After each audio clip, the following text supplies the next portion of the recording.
Have you ever looked at someone who is always grabbing little benefits and thought, they are so clever, always getting a little extra while everyone else plays by the rules? And have you also noticed how, over time, these same people often end up lonely, distrusted, or facing some sudden disaster that seems to come out of nowhere? Today, I want to sit down with you and talk about this quiet but powerful pattern that shapes families, careers, friendships, and even your spiritual path, the habit of taking small advantages. On the outside, it looks harmless, even smart, saving a few coins, cutting a tiny corner, slipping out of a small responsibility, using someone's kindness one more time. Inside, however, something much bigger is happening. Every tiny gain is also planting a seed in your mind and in the field of cause and effect. These seeds do not vanish.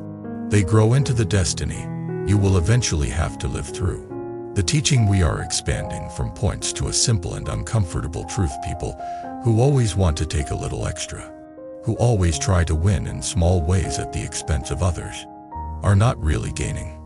They are quietly creating a future bill for themselves. A kind of spiritual credit card where every unpaid balance, every unpaid effort, every little trick will one day show up with interest. The price may come as broken trust, financial loss, public humiliation, legal trouble, or deeply painful relationships.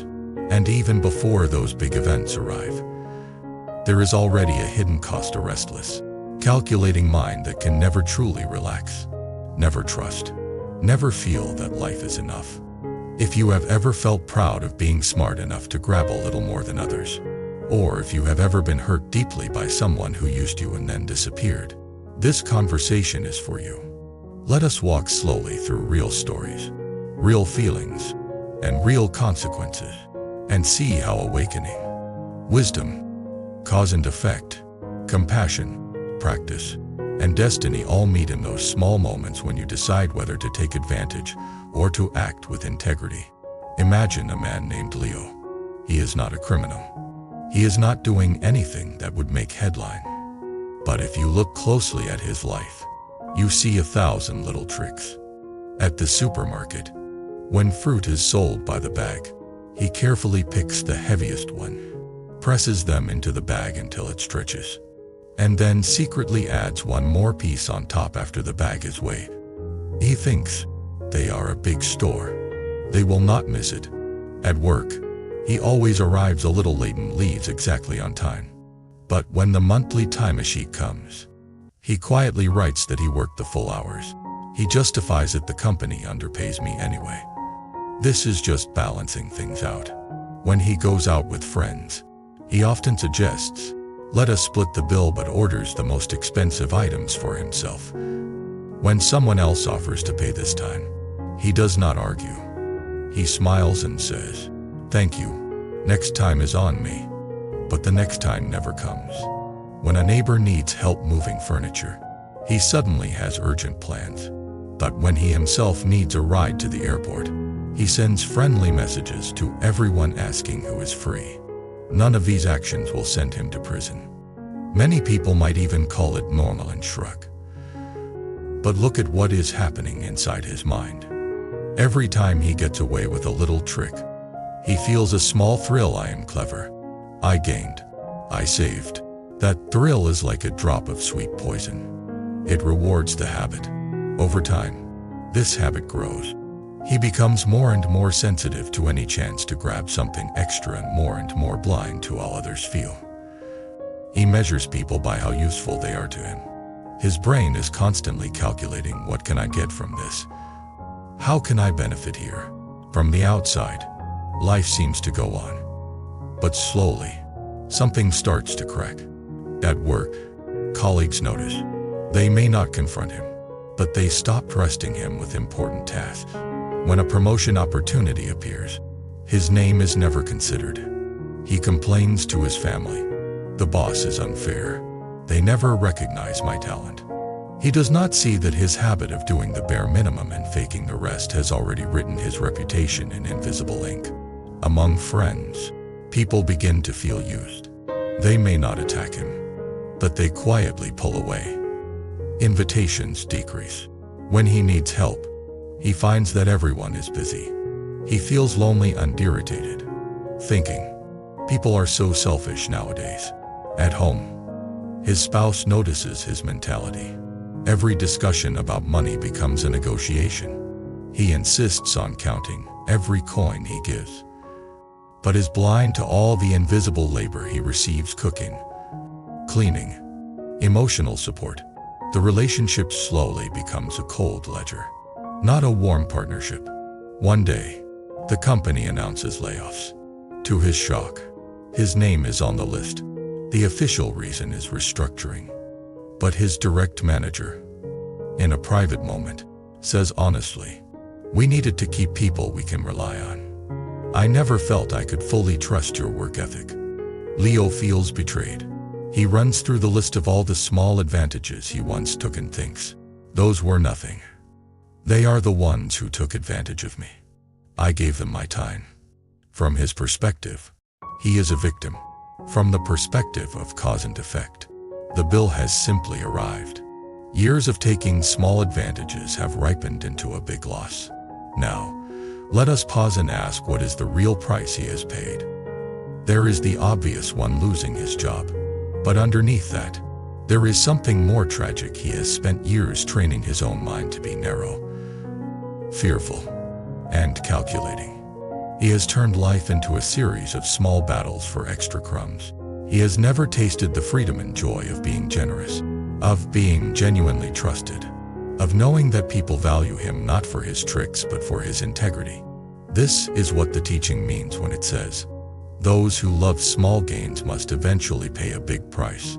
The price is not only outer events. It is the state of your inner world. To understand this more deeply, let us broaden the picture. What does taking small advantages look like in everyday life?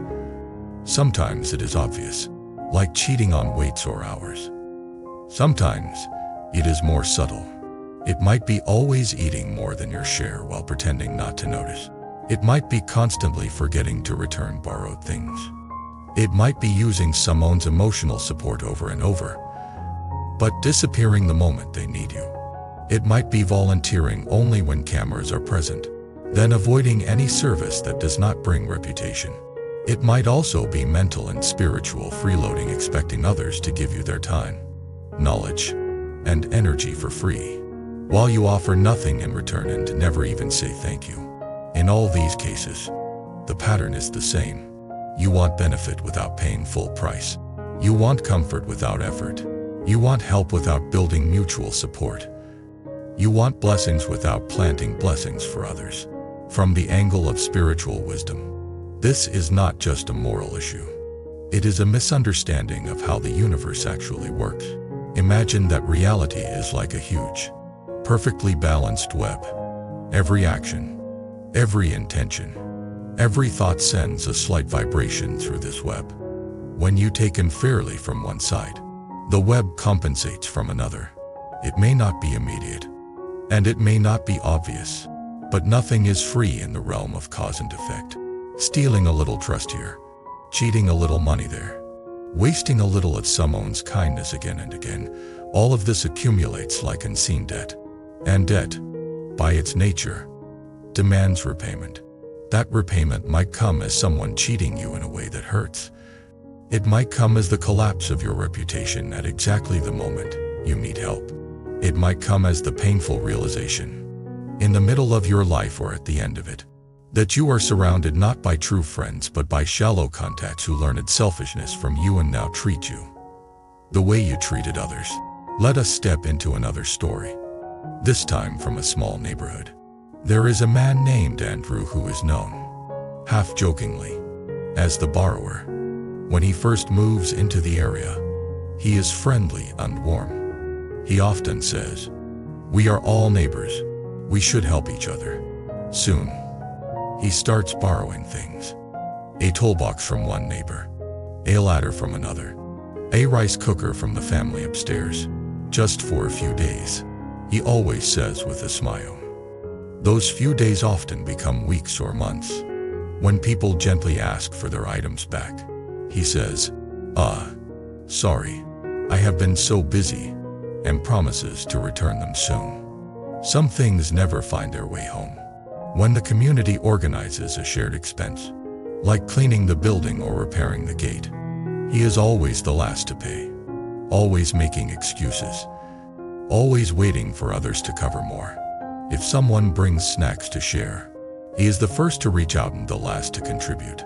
When there is a group dinner, he arrives hungry but forgets his wallet regularly. Again, none of this is dramatic enough for police, but neighbors begin to feel quietly resentful. Eventually, when Andrew needs help carrying something heavy, people are suddenly too busy. When he needs someone to watch his child for an afternoon, nobody is available. He complains. Nowadays, there is no sense of community. People are so cold. From his view, he is right. He remembers all the times he received help, but not all the times he took advantage of that help without giving back. From the view of cause and effect, the community is simply reflecting back what he has been radiating a take first, give later mentality. The big price he has paid is the erosion of trust. Now, imagine the opposite kind of person in the same building, someone who may not be rich, but who always tries to give at least as much as they receive. If they borrow, they return promptly and in good condition, often with a small gesture of thanks. If they join a shared expense, they pay on time, sometimes rounding up a little. If there is food, they both enjoy and also bring something to share. Who do you think will be surrounded by warmth in times of crisis? Who will have people knock on their door with extra food during a hard period? Whose children will be watched by loving neighbors when something urgent happens? On the surface, life might look similar for both for a while. Underneath, the seeds they are planting are completely different. One is building an invisible account of goodwill and trust. The other is silently draining theirs. Let us look at this from a more inner, psychological angle. Why do people take small advantages in the first place? Is it simply greed? Greed is part of it. Yes, the desire to have more, to feel you have won even in small interactions. But underneath greed, there is usually something softer and more painful fear. Fear that there is not enough. Fear that if you do not grab now, you will end up with nothing. Fear that you are not valuable enough to receive honestly, so you need to steal quietly. Fear that if you give more than you get, you will be foolish and be taken advantage of. This fear of scarcity, if it is not healed, creates a mind that always feels poor, no matter how much it has. A person with this mindset can earn more money, buy more things, gain more status, but inside they still feel one step away from loss. That is why they cling so hard to small gains. From the point of view of the heart, this is a kind of inner poverty. The person does not trust life, does not trust others, and does not truly trust themselves. Spiritual teachings on cause and effect offer a medicine here. They say, in essence, what you put out is what you will live in. If you consistently take in fairly, you will live in a world where you always suspect others of taking from you. If you consistently give fairly, or even a little extra, you begin to live in a world where generosity feels natural. And surprisingly often, generosity comes back to you. This is not magic thinking. It is social and psychological reality. People remember how you treat them. The universe, in countless small ways, reflects your habitual intentions and actions back to you. Now let us bring this question of small advantages into the spiritual path itself, because the original teaching is not just about money and objects. Have you ever wanted to get spiritual benefits without doing the corresponding inner work? Maybe you have chanted, prayed, or visualized in the hope of receiving wealth, health, or success, but have not been willing to change your selfish habits, your harmful speech, or your laziness. Maybe you have tried to skip the line in inner growth by jumping from teacher to teacher, method to method, always chasing the next secret technique that will give you power, calm, or clarity without requiring discipline and humility. This is also a form of taking small advantages.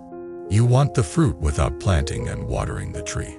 You want to withdraw money from an account you have not truly deposited in.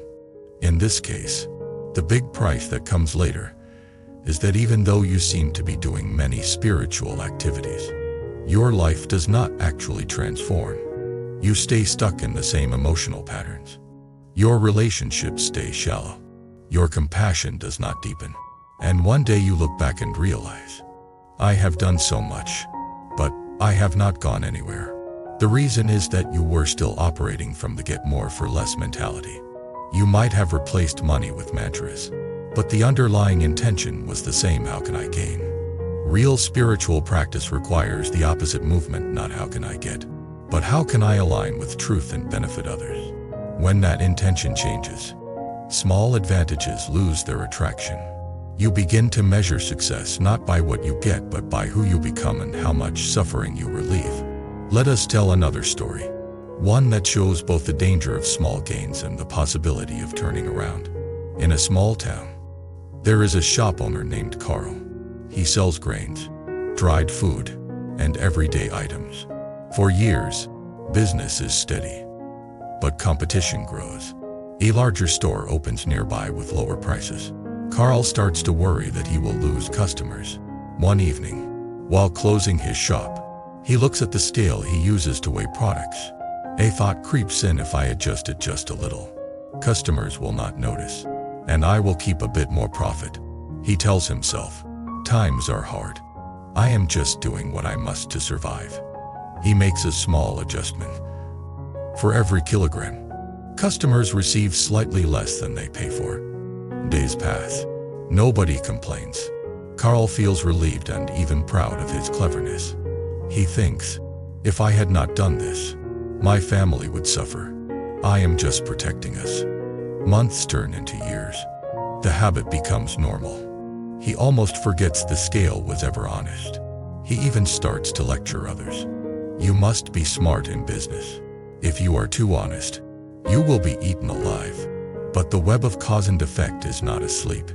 One day, a longtime customer, an elderly woman, comes to buy rice. She has been struggling financially and counts every coin.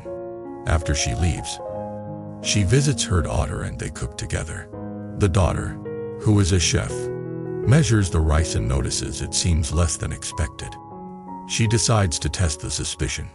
The next day, she visits the shop with a digital scale of her own hidden in her bag. She buys 1 kilogram, weighs it outside, and confirms it is significantly less. Anger rises, not only for the missing rice, but for the years her mother and others may have been cheated. She shares this with neighbors. Word spreads. People recall times when their bags seemed lighter than they should be. Soon, the town is buzzing. Some confront Carl.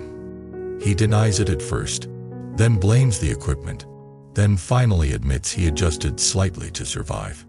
Trust collapses. Customers stop coming, even if he returns the scale to normal. Few believe him. Within months, he is forced to close the shop. He feels devastated, humiliated. He tells himself, I was just doing what everyone does. Why did this happen to me? Much later, after the rage and self-pity subside, he sits alone and looks back. He remembers the first night he adjusted the scale. He remembers the tiny voice inside that had said, this is wrong, and how he had pushed it aside. He realizes that his future was, in a sense, decided that night. He had chosen to secure small gains at the cost of integrity. The big price came with interest. Now, imagine a different response. In his regret, Carl might decide to live differently. He might find work in another shop, commit to absolute honesty, and use his painful experience to warn younger people about the long-term cost of even small cheating. He might quietly repay, in whatever ways he can, the harm he caused, giving free goods to those in need, volunteering his time, and most importantly, never playing with trust again. In that case, his story, though painful, becomes a powerful turning point. The karma of small advantages has ripened, but he is now planting different seeds. His destiny, from that point on, can change direction. This is where awakening and compassion enter. Awakening initially hurts. It hurts to see that your smartness was actually ignorance. It hurts to admit that you have hurt others for years, even in small ways. It hurts to accept that some losses in your life are not just due to bad luck or malicious others, but due to your own past action. But this pain is not useless.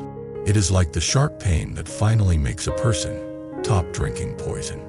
Compassion then says, you did these things because you were afraid, because you did not understand, because you were wrapped in a narrow view. Now that you see more clearly, do not drown in guilt. Stand up and live differently. This combination of clear seeing and kind resolve is the heart of real change. So, what can you do if you recognize this small advantage habit in yourself?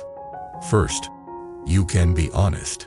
Notice where you tend to take more than your fair share. Notice where you rely on excuses like everyone does it, where they will not miss it. Notice how you feel when you get away with something. Does your heart actually feel peaceful? Or is there a sharp, nervous edge under the throw? Second, you can start repaying your invisible debts. Maybe you owe someone money that you have been avoiding paying back. You can start, even with small installments, and send a message of apology and gratitude. Maybe you have used a friend's time and kindness for years without ever asking how they are or being there for them. You can reach out, listen, and ask what they need. Maybe you have been pirating content, using others' work without paying. You can begin to support at least some of the creators whose work you rely on. Maybe you have been underreporting income or overreporting expenses. You can begin to be honest in your records, even if it means less money in the short term. Every time you choose to do the fair thing, even when nobody is watching, you are rewriting your karmic story. You are planting seeds of integrity instead of seeds of exploitation. Third, you can practice giving slightly more than you take. This might sound scary if you are used to clinging, but it is actually incredibly freeing. Try it in small ways. When splitting a bill, volunteer to pay a little extra instead of calculating down to the smallest unit. When borrowing something, return it quickly and, if possible, in better condition than when you received it. When receiving advice or help, send a sincere message of thanks and find a way to offer something of value in return, even if it is just heartfelt encouragement or sharing a useful resource. When you receive spiritual guidance that truly benefits you, support the place or person who offered it, according to your ability. At first, your fear of scarcity might scream, "You are losing." But watch carefully. Over time, you may find that your heart feels richer, your relationships warmer, and opportunities begin to appear in unexpected ways. The universe does not ignore generosity. Now, let us talk about another important aspect, the impact of small advantages on your children and those who observe you. Children are sharp observers. Even if you never preach to them, they learn deeply from what you do. If they see you taking hotel items that clearly are not meant to be taken, cheating on forms, lying about ages to get cheaper tickets, or speaking proudly about how you played someone in a deal, they receive a very clear message. Clever means taking more than others. Being honest is foolish, even if you also tell them. Be a good person. Your actions have already taught them that goodness is secondary to personal gain. Years later, when they lie to you, cheat you, or refuse to help you without benefit, you may feel shocked and hurt. But if you look deeply, you might recognize your own shadow in their behavior. On the other hand, if children see you choosing fairness over small benefits, if they hear you say, "No, we will pay the full amount, that is the rule," or "We borrowed this, we must return it quickly," or "Yes, we could take advantage here, but that would not be right," they learn a different law. They learn that their parent values integrity over extra coins. They learn that trust and conscience are more important than short-term win. These messages shape their destiny more than any lecture. This is why the teaching insists that the cost of loving small gains is rarely paid by you alone. It is often passed to your children and those around you. Conversely, the blessings of fairness and generosity also spread beyond you. Your choices create a field that others live in. Let us bring everything back to the spiritual core. Awakening is not just about sitting quietly and feeling blissful. It is about seeing clearly how your thoughts, words, and actions shape the world, outer and inner. It is about understanding that every moment you reach out to take in fairly, you are tightening the knot of your own suffering. Wisdom is recognizing that the profit you gain from small advantages is mostly illusion. The coin you save today may cost you a friend tomorrow. The free service you squeezed out of someone may cost you your self-respect next year. The unpaid debt you ignore now may appear as insomnia, anxiety, and constant fear of being found out. Cause and effect is the simple law that whatever you put into the web of life will return in some form. You cannot outsmart it forever. The timing and shape of return may be mysterious, but the principle is not. Compassion, in this context, begins with compassion for yourself, understanding that your small-grab habit came from old fear and confusion, not from some permanent evil in you. From that understanding, you can forgive your past and take responsibility for your future. Compassion then extends outward when others take small advantages from you. Instead of only feeling rage, you may also feel a bit of sadness for them, knowing the heavy price they are unconsciously creating. You can still protect yourself with boundaries, but without unnecessary hatred. Practice is the day-by-day, deal-by-deal, interaction-by-interaction choice to build a new pattern. It does not matter how much you did wrong before. What matters is what you do today. In the grocery line, at your workplace, with your family, online and offline. Destiny is not a mysterious sentence imposed from outside. It is the long shadow cast by your repeated intentions and actions. People who love to grab small gains are walking toward a destiny of scarcity, distrust, and loss. People who are willing to sometimes lose a little now, in order to maintain integrity, are walking toward a destiny of inner peace and solid relationships. As we come toward the end of this long sharing, let us gently turn the light back onto you. Think of a time when someone took advantage of you in a small way that actually hurt a lot. Maybe it was a relative who kept borrowing money and never repaid it. Maybe it was a friend who always needed your help but vanished when you needed them. Maybe it was a co-worker who stole your ideas or put their name on your work. Remember how it felt, the mix of anger, sadness, and disappointment. The feeling that your trust had been cheapened. Now, with that feeling fresh in your heart, ask yourself honestly, have you ever made someone else feel that way? Not intentionally maybe, but through repeated small takings. If the answer is yes, do not run away. Let this realization move you. Let it be your turning point. You cannot erase the past, but you can live the rest of your life in a way that compensates for it. You can become someone who others feel safe with. Someone who gives slightly more than they take. Someone whose presence lights up a room not because you bring gifts, but because people know you will not quietly steal their time, energy, or trust. Before you go, I want to invite you to share, if you feel comfortable. Have you ever been the person who loved small advantages and then paid a big price? Or have you watched someone close to you walk that path and suffer the consequences? What did you learn from it? What made you decide to live differently? Or what do you wish you had done sooner? Your story, told with honesty and care, might be exactly what someone else needs to hear to finally step away from the habit of small gains and toward a life of genuine abundance.